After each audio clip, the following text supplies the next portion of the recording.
Hello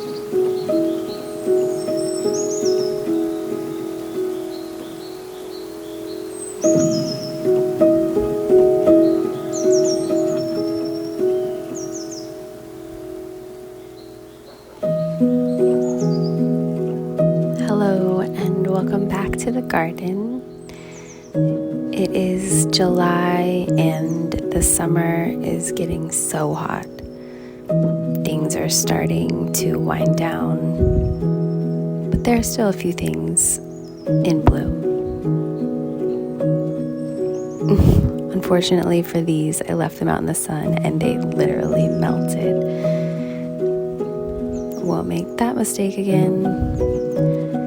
This is a volunteer cantaloupe, I believe. Another volunteer that sprung up. Happy little tomato. The morning glories have taken over the inside of the greenhouse.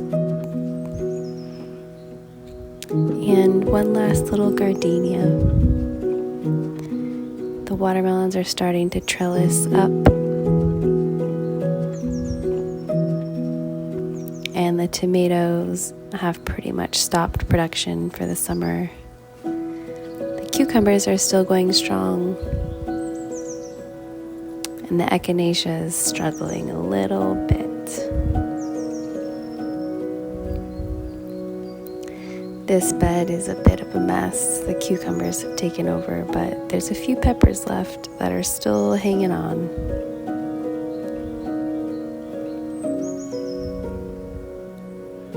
The cucumbers this year were really good. That's pretty much the only thing I've gotten out of the summer garden, except for this little beauty, my volunteer amaranth from last year. I've had a real problem with ants. They completely destroyed my noodle beans, which is sad.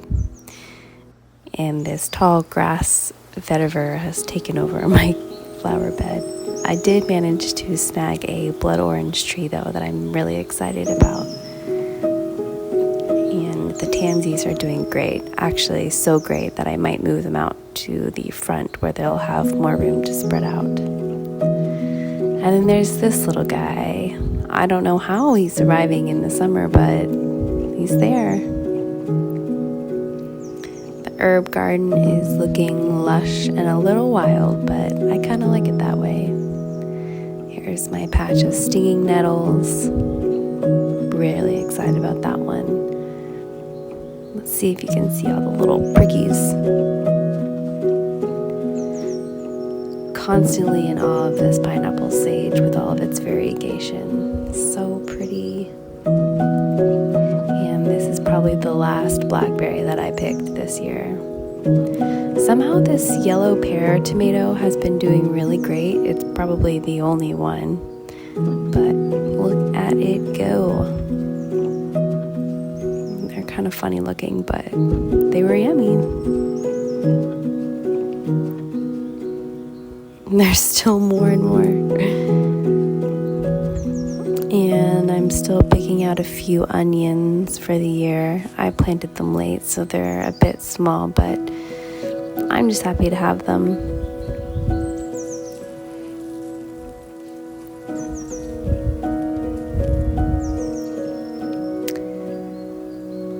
This bed is very overgrown. The comfrey has taken over, as well as this lettuce that I have let go to seed so that I can harvest the seeds from them.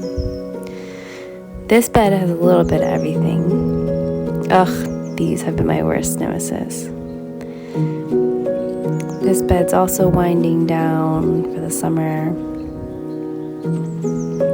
The lettuce looks good though.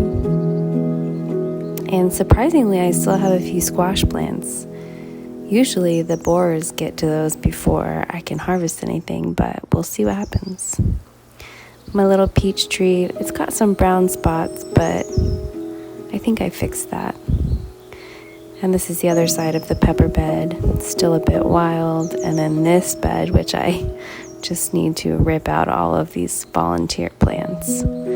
It's filled with cucumbers and tomatoes that just planted themselves.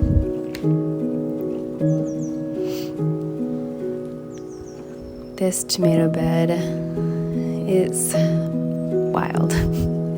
The grapevine's doing great though. I need to support it better.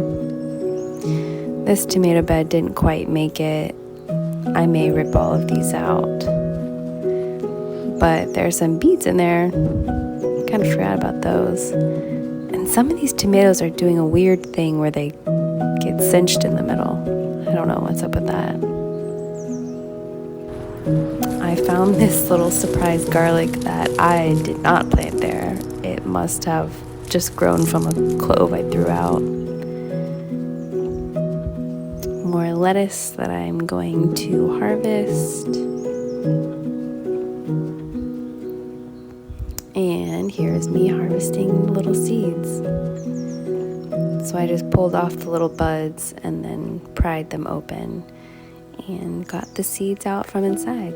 So I'm gonna have lots of lettuce seeds, which hopefully I can grow when it starts to cool down for the fall. And I would like to try to figure out how to grow it inside as well so I can have fresh greens throughout the winter. But we shall see. Regardless, I have enough seeds to last me forever. And this was only a portion of them. But that's the fun thing about gardening is you just keep getting rewarded.